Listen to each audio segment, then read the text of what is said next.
Good afternoon. Alecia Daniel-Hall, attorney and realtor here in Pompano Beach, and I am going to give you a recap of last night's City Commission meeting. As always, it was nice and long. It was about 3 hours long. A good hour was focused on the Atlantic and Dixie intersection. I know a lot of people have seen what's going on over there, and there's been a lot of stress as a result of whatever it is they think they're doing over there. And so they spent about an hour at the beginning of last night's commission meeting talking about what is going on, what the plans are to fix it. Okay, so let's get into it.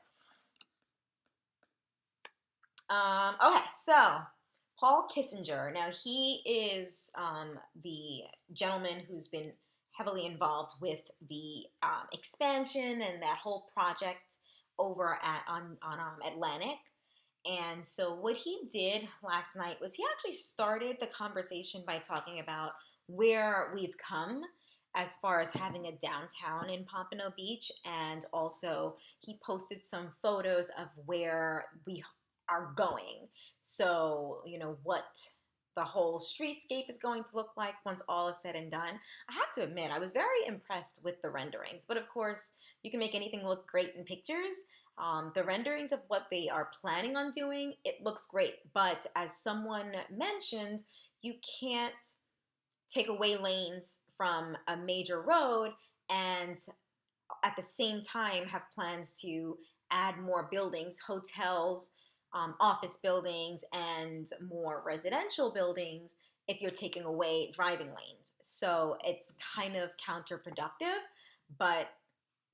And towards the end, he mentioned something about being like a Las Olas, reducing speed to like 15 miles per hour in the area, but that's not going to happen. Like, that's not realistic. My opinion, it's not realistic. So what he was doing when he started the conversation, he went back to 2010. I mean, first he showed some really cool old pictures. I'm a history buff, so he did show like a really cool old picture of Old Town Pompano.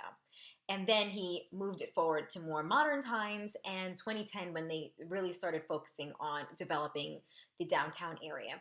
And one of the key goals is connectivity. And what they want to do is they wanted to focus on connecting downtown Pompano Beach to the beach itself. And the Atlantic Boulevard corridor is basically, Atlantic is, so he described it as a barbell. So you have the two weights on the end, and the weights are the beach and the downtown. And then connecting it is the bar, and Atlantic is the bar that's connecting the two. That was a really cool image. He did put up an image up there with the map, and it showed the barbell. So it was really cool. But where we are now, they've developed, as we know, the beach. It's there, right? And so what they want to do is start developing the west side a little bit, so it matches up with what they've done on the east side. And naturally, they also want to make some changes and improvements to Atlantic. So that's where we are right now. If you've tried to drive on Atlantic, you know there's an issue. So I'm going to skip over because he really did go into specific things that they've done in the downtown area, and I don't think we need to go into that. You've seen it, you know it's there, and they also have plans for doing some more. They really want more businesses to come, but you need them to be able to get there, right? Okay, so here's where we are as far as the congestion at the corner, the intersection of Dixie and Atlantic. At this point, the traffic consultant has actually met with Broward County Transportation. They've made changes to the signalization, which is the light changing, you know, coordinating lights to lights to lights and watching the traffic. They actually completed that last week, so last Wednesday. TrafTech, that's the company, is currently modeling traffic to simulate possible scenarios in order to make more changes to the signalization. So they're basically going to watch it, but they're also going to come up with some scenarios that are life-based, like real-life scenarios, so that they can figure out if they need to do any more changes or tweaks to the signalization that they've already incorporated. One of the design issues that they have recognized existed was the placement of the cones. Because of the way they had the cones placed before, trucks had to go a little bit further in order to make a turn, that would naturally increase the time for the turn by like half a second. When you're talking about traffic, half a second does matter because it builds up. Half a second here, half a second there. That's how you end up having these huge traffic backups. So they have fixed the cones so that those trucks and buses can make shorter turns, which means they use less time to make the turn, which means in turn it's not backing up traffic as much. So they fixed that. What else? They believe, in their opinion, eastbound, there's no issues on Atlantic coming eastbound. The issue is going westbound, and so that is where they have the challenges, and they're looking at maybe a few weeks to a month for things to clear up. They are asking for patience. They believe that some of this is going to be a learning curve, sort of training everyone to get used to the new traffic pattern, to understand the new traffic patterns. One thing that was mentioned by Mr. Kissinger is the fact that the time has already improved from when they started the project and the construction over there to today. But quite a few people mentioned, including a couple of commissioners mentioned, yes, the time to get from one end to the other has absolutely positively decreased. However, what is happening, and they know for a fact it's happening, is a lot of people are now avoiding Atlantic. And in order to avoid Atlantic, they're actually going through the side streets. And then that creates its own set of issues, especially with, as Vincent Thrower came up and he said, you know, if these cars are now leaving a main road and taking side streets to avoid the main road, chances are they're going to be speeding, and we need to be mindful of children. Kids walk to and from school, and a lot of times they're using these side streets, but if you have increased traffic, you're now increasing the risk to these kids. So there was a question about BSO being involved and making sure that they're actually, you know, monitoring the situation. BSO did confirm that they have been involved with the logistics of it all. They are going to now be paying a little bit more attention specifically to the cars that are like using alternate routes through side streets, and they're going to try and figure out which ones are the most heavily used side streets so that they can actually patrol those a little bit more for safety, especially of kids, but also we have older people in our communities, and so we need to make sure that they are able to cross the streets safely, even in residential neighborhoods, especially in the residential neighborhoods, because that's where traffic should be going much slower than on a main road like Atlantic. So I'm just going to go over because quite a few residents came up and voiced their concerns. And so a couple of key concerns, like I said, the kids that are being put in jeopardy now because of people avoiding the congestion on Atlantic. The impact of congestion on emergency vehicles was brought up by about 3 different people, because obviously if Atlantic is at a standstill and you have, you know, the fire department trying to get through, they're kind of stuck, right?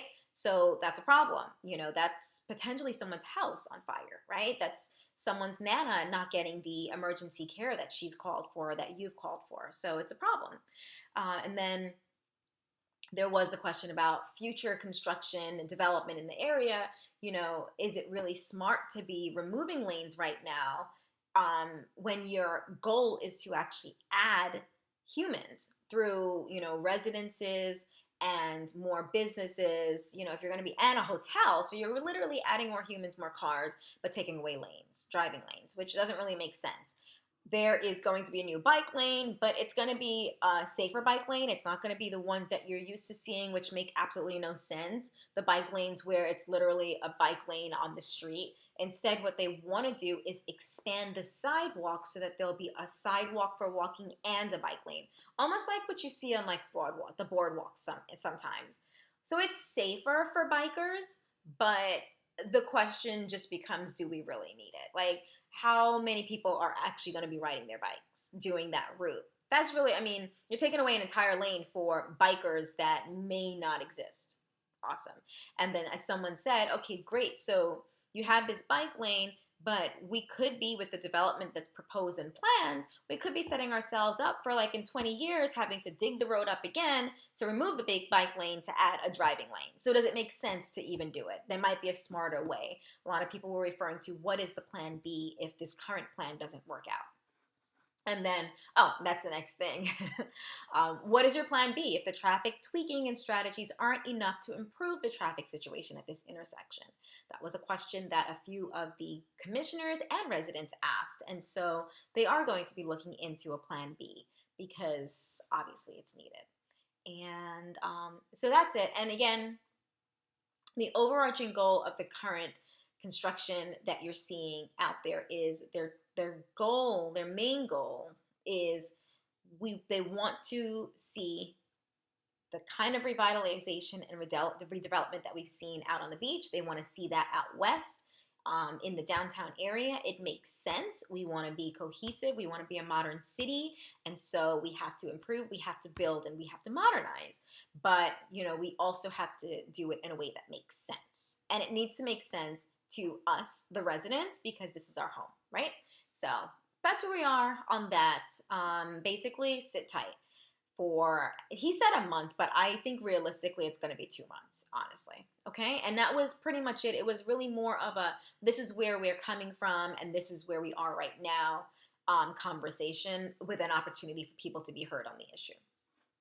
So now we can get into the meat of last night's agenda. Nothing crazy, nothing sexy last night. So the first thing is this. Oh, actually, this was kind of pretty cool. So the Larkins Center is going to be a satellite office of the Broward Board of Elections. It's going to be open starting in January on Tuesdays and Thursdays. I don't know the exact hours. They didn't mention the hours, but it's going to be a satellite office. So if you need to update your address with the Board of Elections, or if you are considering running for office and want to find out how you get on the ballot, or let's see, it's going to be a ballot drop-off center, so during elections, and that's pretty much it. Pretty much any business that you need to conduct with the Supervisor of Elections of Broward County, you will now be able to do it right here in Pompano Beach at the Larkins Center on Tuesdays and Thursdays. Again, it's going to be Tuesdays and Thursdays beginning in January. So they did vote on that last night. It was unanimous, and the Supervisor of Elections was actually present last night to explain how this would look and the kinds of things that you would be able to do as a resident at this satellite office. Okay, next item was a community planning technical assistance grant agreement with the Florida Department of Economic Opportunity. And what this is a cost reimbursement in the amount of $45,000.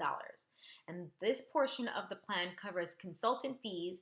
They will be developing a sustainability project portfolio and implementation to meet the greenhouse gas emissions reduction targets of the state. Now, Commissioner McGee raised a really good point on this one. This $45,000, right? And the report that's going to come from this $45,000 is actually a report that's being done by the coastal cities down here in South Florida. And I think she had said there are about 10 of them that were going to be getting this money, at least on the East Coast. And so her question was, there's going to be a lot of duplication in this report. So wouldn't it make more sense for Tallahassee, because this is state money, wouldn't it make more sense for Tallahassee to put together a statewide report, or even just a seaboard or a coastal report, one big report, instead of having each city do their own report? You just thought it was like a little bit of a wasteful situation here.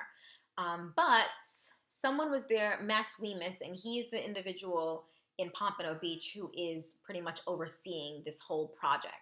And he explained that while, yes, there is some overlap, the responses to the issues with greenhouse emissions are local in nature, some of the responses. There's overlap, but at the same time, the response and mitigation is local. And so he said that's why they do it this way. Is it possible that they can do one large one and then one small one? Yes. But at the end of the day, this is the way it's going to be done. And the only way for Pompano Beach to be entitled to funds in the future to make any of the changes and improvements to our infrastructure that will be necessary is if we participate in the reports and the studies. If we don't take the money to get reports done. Then in the future, when checks start being issued to build these buildings and dig up and change our piping or seawalls, like this includes seawalls, we're not going to be able to take any money out of the pot. And so we got to play the game. Sucks, but this is the way it is. The money is there. It's ours. It's our tax dollars, and we might as well participate. If everyone else is using it, we might as well go ahead and use it as well. That's my theory. That's my position. So they voted on it. It was approved. I don't recall if this was a first reading or a second reading. So that's what happened with that. Next, we have an ordinance authorizing the city to submit a grant application to the Florida Entitlement Community Development Block Grant Coronavirus Relief Grant. And this is another rental assistance grant. It's going to be for low and moderate income residents. It's specifically for Pompano Beach, but the funds are coming from the state again. And what they will be doing is providing up to 6 months of rental assistance for individuals, residents, moderate and low-income residents in Pompano Beach who have been financially impacted by coronavirus, aka COVID-19, and are struggling with paying their rent. The deadline for our submission to the state is actually February 1st, but they are going to be submitting that application today. Last night they said tomorrow, so today they will be submitting that application. So we're going to be ahead of the ball. And once the funds come out, they hope to spend it all out by 5 to 8 months. But of course, it does rely on residents submitting applications. And one issue that they are having, because we do have grant money right now, we do have rental assistance right now, and a lot of people are complaining about the fact that they are, they're either not responsive or they're not getting their money in time to avoid eviction. And what's happening is, the office is actually reviewing multiple applications at a time. It's not like they review this application and nothing happens until you're approved. No, they review your application. If docs are missing, they let you know, hey, your application's incomplete, and they move on to the next person. So as far as actually receiving the money, it's first fully completed application to be approved gets paid. That's how they're doing it. And so if you're submitting your application without documents, you're not helping yourself at all. You need to go through the application and submit all of the required documentation to the extent that it exists. Now, if there's something on there that doesn't exist, whatever, I haven't looked at the application myself, so I don't know what's on it. I might take a peek at it and, post a video on to help people, walk through it. But, this is similar. This reminds me a lot of the loan modification applications. They're difficult because it requires a lot of documents that you don't normally have handy, but you can certainly get. But you're asking for help, you're asking for money. And so they can't just give it to you. You have to show the support. And the support that the need exists is financial, and all the documentation, the supporting documentation is necessary. So if you're not submitting a complete application, you will not be getting the money. And so it's extremely important that we submit our applications properly and fully, guys. Anywho's, so the total amount that they are that they're applying for from the state this round is $518,561. And of that amount, $41,492 is going to be going to the city's general fund, and that's going to be going towards paying the salaries of the staff workers. The office that's involved, I believe it's housing, if I'm not mistaken. They recently actually just hired someone new. It's referred to as OHUI.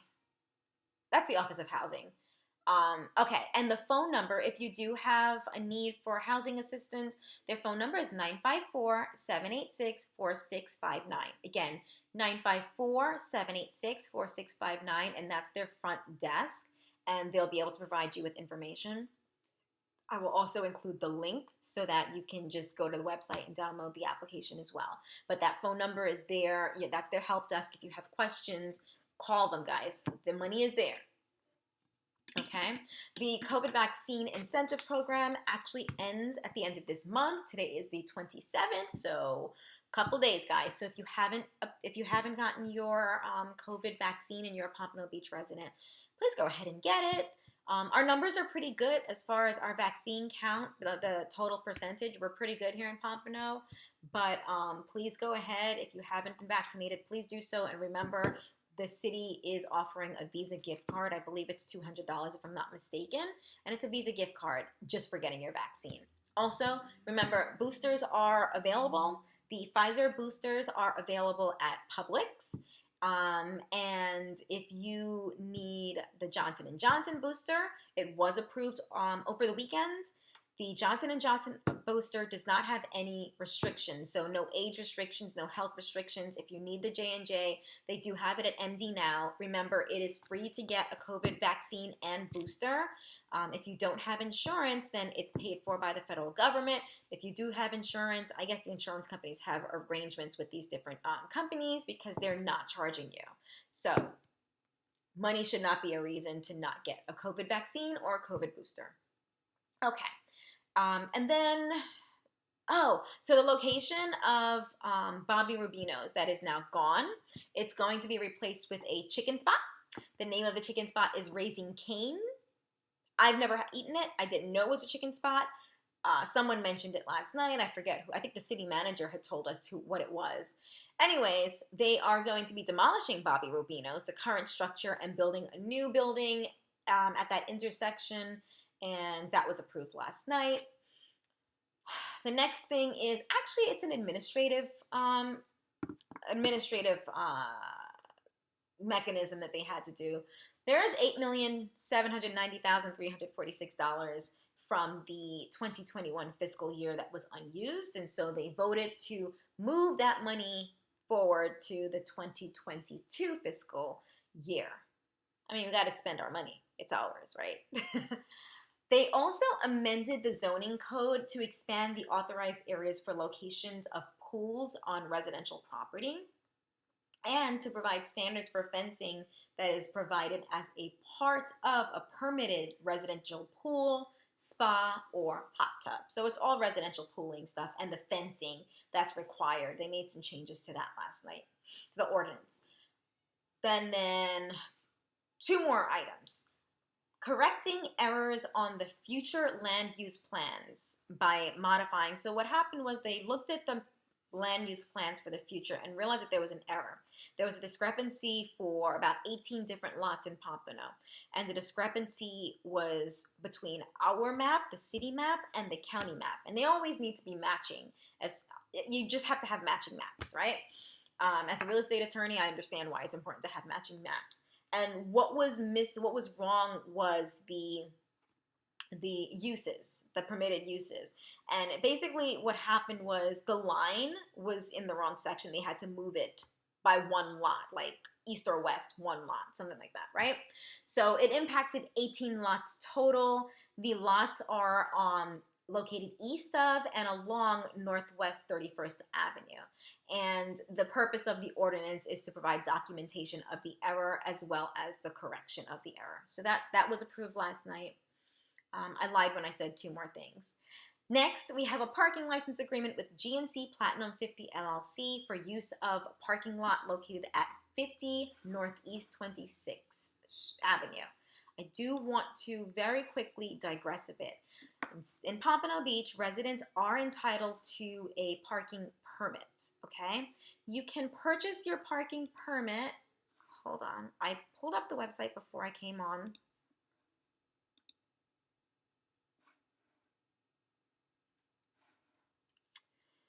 So, you can apply for your parking permit, okay? Okay, so I did have it up, but it's gone. That's all right, not a problem. So you can apply for your parking permit, right? And if you have the permit, you can only park in one particular lot. Here we go. So first of all, to get your permit, you would need to purchase a monthly parking pass.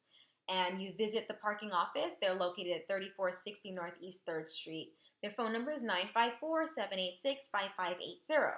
Now, if you have a resident parking permit, you can only park in the Oceanside lot for now, and that's 100 North Riverside Drive, okay? And the parking is from 6 a.m. to 9 p.m. Other thing we have as residents, we have a 20% discount on parking at any of those pay-by-phone lots. So, in order to get the discount, you have to submit an application, okay?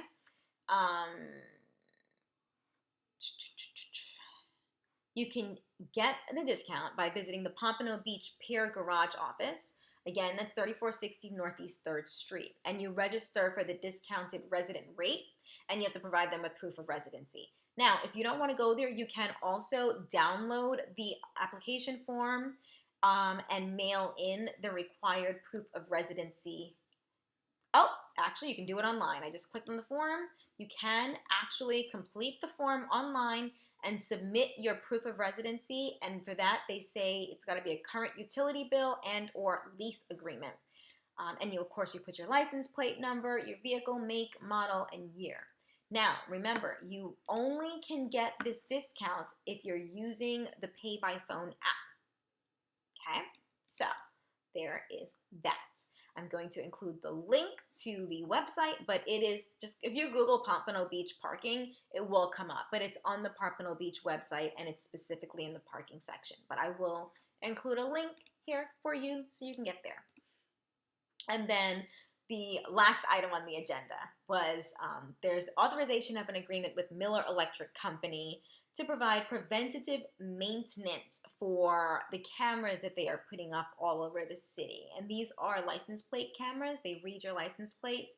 They're in a bunch of parks. They're throughout the city, but they are especially in parks, for our safety and also to track who is doing what, right? So it's a 3-year contract. Total cost is $210,000. And what this contract does, it's going to allow for maintenance of the cameras by the company that pretty much provides them. Unlimited maintenance. So we'll pay the same whether we only need 1 camera maintained during the month or 15, 20 cameras maintained during the month.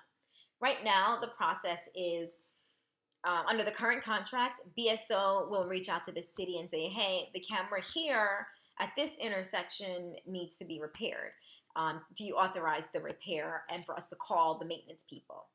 And then the city says yes. No, that's just ridiculous. It's an administrative fiasco. And so instead of that back and forth, because when you have those kinds of back and forth, there's going to be delays. And in the meantime, the camera's sitting there not working and we're paying for that service. So now basically BSO will be able to just call the people out and they'll just come out and fix the camera and it's already paid for in our maintenance. Now, obviously buying new cameras, that's not included. This is just maintaining what we already have.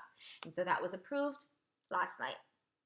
And then the next commission meeting is November 9th at 1 p.m. They voted to cancel the November 23rd and December 28th meetings for the holidays, obviously. And that is your recap of last night's commission meeting. Thank you. And I will see you when I do the recap of the November 9th meeting. Have a good one. Bye.